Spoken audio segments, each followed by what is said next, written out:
안녕하세요. 모델로 피부과 서구일입니다. 요즘도 저희 병원에 필러를 상담하러 오셔서 가장 많이 듣고 우려하는 부분이 피부 괴사, 실명 이런 부분입니다. 특히 뭐 미간이라든지 코, 눈 주변에 할 때 제일 걱정하시는 부분이 바로 필러 시술하고 실명하면 어떻게 하냐, 그런 걸 제일 많이 걱정하셔서 오늘은 그런 불안감을 잠재울 수 있는 그런 내용으로 한번 준비를 해봤습니다. 제가 요즘 하루에 적어도 한 2, 30분 정도를 필러 시술을 하고 있고요. 매일. 한 달이면 한 20일 정도 일한다고 보면 한 5, 600명 정도 시술을 하고 1년이면 6,000명 정도. 제가 개업한 지가 지금 한 20년 되는데 10년만 봐도 벌써 한 6만 명 정도를 어떻게 안전하게, 주로 필러 시술을 그렇게 많이 하면서도 안전하게 필러 시술을 할 수 있는지에 대한 노하우를 설명드리면 그것이 바로 그런 불안감을 잠재울 수 있는 부분이 되지 않을까 싶어서, 사실 금년에 제가 이 스프링거라는 우리 의학계 넘버원 출판사인 스프링거에서 이 필러를 이용한 안면 윤곽술을 영문 교과서를 하나 냈습니다. 그래서 이 교과서에 내가 실은 내용을 바탕으로 자세히 설명드리도록 하겠습니다. 피부 괴사나 실명은 주입된 필러가 혈관 내로 주입이 되면서 혈관을 막아서 피부가 괴사가 되고 이 눈동맥을 들어가서 이 망막에 영향을 공급하는 망막 동맥이 막히면서 실명이 발생하는 것입니다. 2014년도에 우리나라 망막 그 학회에서 무려 44케이스의 필러 시술 후에 발생한 실명을 모아서 보고한 논문입니다. 근데 자세히 보시면 알겠지만 22케이스는 지방 이식입니다. 그러니까 지방도 일종의 필러로 보는 거죠. 뭐든지 뭔가 채울 수 있는 것은 다 필러로 생각을 하기 때문에 일단 절반은 지방 이식 케이스다. 이렇게. 그래서 필러가 위험하고 지방 이식은 안전하다, 절대로 그렇지 않고요. 무려 22케이스, 절반이 지방 이식 케이스라는 겁니다. 그리고 나머지 22케이스가 필러에 의한 것인데, 어쨌거나 이것들이 망막 동맥으로 역류해서 들어가서 실명이 일어난 케이스인데요. 그 원리를 한번 보시겠습니다. 코 주변에 이 혈관들이 눈 동맥하고 다 이렇게 연결이 되어 있습니다. 문합이라고 하는데요. 그래서 이 만약에 코옆 팔자에 주사를 하거나 코끝에 주사를 하거나 미간에 주사를 했을 때 그쪽으로 만약에 그 동맥 쪽으로 필러가 들어가게 되면 눈 동맥 가지인 그런 장가지들의 연결이 되면서 그쪽으로 필러가 들어가 버리면 눈 동맥으로 일단 필러가 들어갔다가 그것이 다시 역류 현상에 의해서 망막 동맥으로 들어가게 되고, 그렇게 되면 망막에 영향을 공급하는 그 망막 동맥이 막히면서 그런 실명 현상이 발생하는 것입니다. 필러에 의한 실명이 발생했을 때 초동 단계에서 4시간 이내에 그 해당 망막 동맥에 히알루론산을 녹이는 히알루로니데즈 같은 그런 효소를 주사해서 녹일 수만 있다면 실명을 막을 수 있습니다. 근데 사실 그 방법이 쉽지는 않습니다.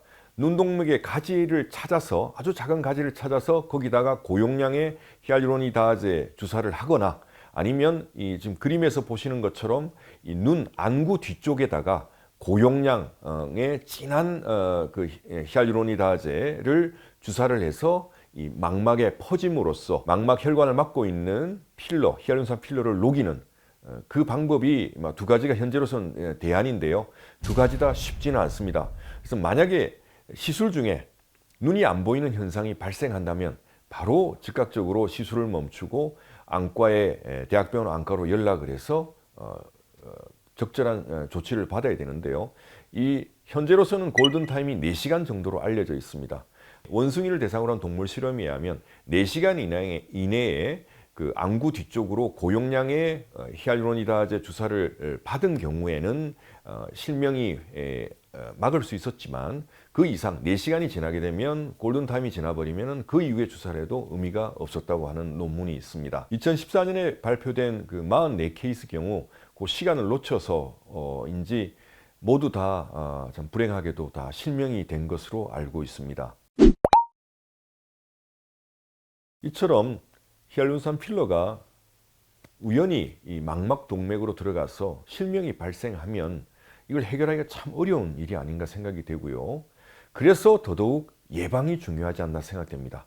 자, 그럼 이제부터 어떻게 하면 이 실명을 근본적으로 막을 수 있고 또한 뭐 피부 괴사를 근본적으로 막을 수 있는 방법에 대해서 설명드리겠습니다. 첫 번째로 의사가 많이 알아야 되겠죠.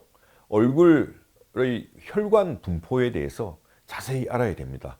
보시는 것처럼 얼굴의 그 동맥의 분포, 안동맥이 턱선에서 올라와서 입 옆을 지나서 코 옆을 지나서 코끝과 눈 옆을 지나서 눈 안으로 들어가는 이런 여러 가지 가지에 대해서 자세히 알고 그 부분을 시술할 때는 특히 조심해야 됩니다. 그러나 얼굴의 혈관은 지금 그 모식도에서 보는 것처럼 변이가 많습니다. 그리고 심지어는 같은 사람에서 좌우가 다른 사람이 있는 거죠. 근데 이 피부 밑에 있는 혈관의 그 어떤 주행 방향에 대해서는 우리가 바깥에서는 알 수가 없습니다. 그렇다면 어떻게 할 것이냐? 우리가 피부 밑은 알 수가 없고 그 변이가 많기 때문에 이 혈관 내로 주입돼서 문제가 일어나는 끔찍한 일을 막으려면 혈관 내로 들어가지 않도록 그걸 막아주면 되는 거죠. 그래서 지금처럼 보시는 이 바늘 대신에 캐뉼라라는 걸 쓰시게 되면 캐뉼라는 끝이 뭉툭하기 때문에 원래는 멍이 안 들게 하기 위해서 그러니까 혈관을 터뜨려서 멍이 드러나는 것을 막기 위해서 많이 사용하지만 실제로는 혈관을 뚫지 못하기 때문에 혈관 내로 필러가 주입돼서 생기는 그런 끔찍한 부작용들을 미연에 사전에 막을 수가 있는 겁니다. 자, 그럼 여기서 전부 캐뉼라만 쓰느냐? 아직도 제가 바늘을 가끔 쓸 때가 있습니다. 코를 할 때도 부분적으로 콧대 여기 할 때는 가끔은 바늘을 쓸 때가 있습니다. 그러나 코끝은 절대로 쓰지 않습니다. 왜냐? 이쪽에는 콧대 위쪽에는 혈관이 주로 얕은 층에 분포를 하고 있습니다. 그렇기 때문에 이 부분에서는 깊숙이 골막 깊숙이 바늘을 넣어서 골막 닿는 걸 느끼고 그 깊은 층에다가 필러를 주사를 하면 바늘을 쓰더라도 굉장히 상대적으로 안전하게 할 수 있습니다. 그러나 지금 이 해부도에서 보시는 것처럼 코끝의 경우에는 이 부분에는 혈관이 얕은 층은 물론이고 깊은 층에도 이렇게 분포를 하고 있습니다. 그렇기 때문에 코끝을 바늘로 주입을 할 경우에는 굉장히 위험한 거죠. 그 다음부터 코에다 필러를 할 때는 거의 99% 캐뉼라만 사용하고 있고 다른 경우에도 관자놀이를 제외하고는 100% 캐뉼라를 쓰고 있습니다.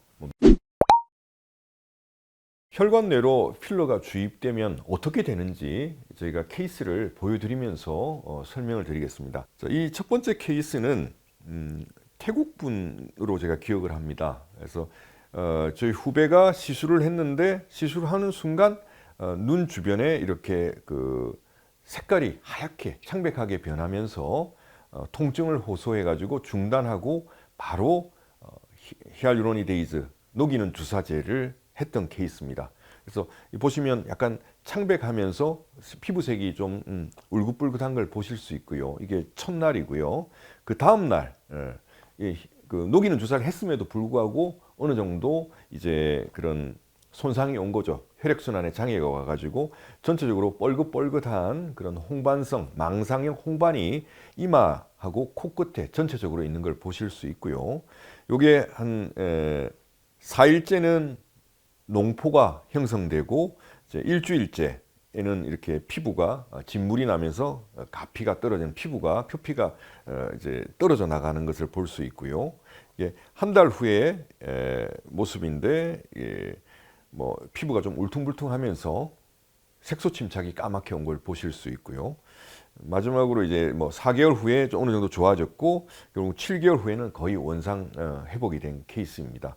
그러니까 이 경우는 굉장히 럭키한 것이 바로 혈관 내 주입한 것을 의사가 알아채고 히알루로니데이즈를 과량 주입해서 신속하게 치료한 케이스입니다. 그런데 이 경우도 워낙 진행이 심했던지 혈액순환에 문제가 장애가 심했던지 이렇게 좀 몇 달 동안 좀 고생을 했던 케이스고요. 그러면 그 조그만 이상한 사인이 뭐냐? 주사한 부위가 색깔이 창백하게 변합니다. 처음에 피가 안 통하니까요. 그러다가 이게 점점점 색깔이 잿빛, 회색이나 아니면 보라색으로 까맣게 변해갑니다. 그래서 처음에는 이거를 멍이 들은 거 아니냐 이렇게 대수롭지 않게 생각하고 넘기셨다가 그게 이제 피부 괴사로 이어지는 끔찍한 일들이 있기 때문에 반드시 코필러 시술을 하시고 나서는 최소한 30분 정도는 병원에 있으면서 의사한테 확인을 받으시고 또 집에 귀가하셔서도 2시간 이내에 그런 피부 색이 변화가 있는지 색깔이 하얗게 피가 안 통하는 그런 창백해지거나 아니면 회색이나 잿빛으로 변하거나 보라색으로 변하는 그런 게 있는지를 유심히 보셔야 되고요. 만약에 그런 일이 있으면 빨리 병원에 연락하셔서 적절한 치료를 받으셔야 됩니다. 이 케이스는 피부 괴사가 발생하고 3, 4일 있다가 병원에 내원해서 일주일 정도 후에 딱지가 떨어지면서 이렇게 패인 모습을 볼 수 있고요. 또 이 케이스는 이제 4일 후에 저희 병원에 오셨는데 다른 병원에서 코필러 시술을 받고 이렇게 딱지가 앉은 상태에서 피부 괴사가 된 상태에서 오셔서 저희가 PRP라는 자가혈 주사와 프락셀 레이저 그리고 레이저 토닝 이런 것을 열심히 해드렸더니 결국 한 6개월 후에 이렇게 거의 흉터 없이 원상 회복된 것을 보실 수 있습니다. 그러니까 굉장히 럭키한 케이스인데요. 사실 이렇게 되기까지는 사실 다 이렇게 후유증 없이 된다는 보장도 없고 또 한 6개월 동안 그렇게 많은 치료를 받으셔야 되기 때문에 사실 피부 괴사가 일어나지 않도록 조기에 문제가 있을 때 바로 히알루로니데이즈를 주사를 해서 그렇게 괴사까지 넘어가지 않도록 하는 게 제일 중요한 것이고 다시 한번 얘기하지만 그런 혈관 내 주입을 막기 위해서는 캐뉼라 사용하는 것이 굉장히 중요하다. 그렇게 생각합니다. 오늘은 필러 시술의 제일 끔찍한 부작용인 실명과 피부 괴사에 대해서 그 원인과 예방법 그리고 발생했을 때 치료법 등에 대해서 자세히 설명드렸는데요. 저는 제일 중요한 게 예방이 아닌가 생각이 되고 그런 의미에서 캐뉼라 사용하는 게 굉장히 중요하다고 생각됩니다. 오늘 내용이 좋으셨다면 구독과 좋아요 눌러주십시오. 저는 다음번에 더 좋은 내용으로 찾아뵙겠습니다. 감사합니다.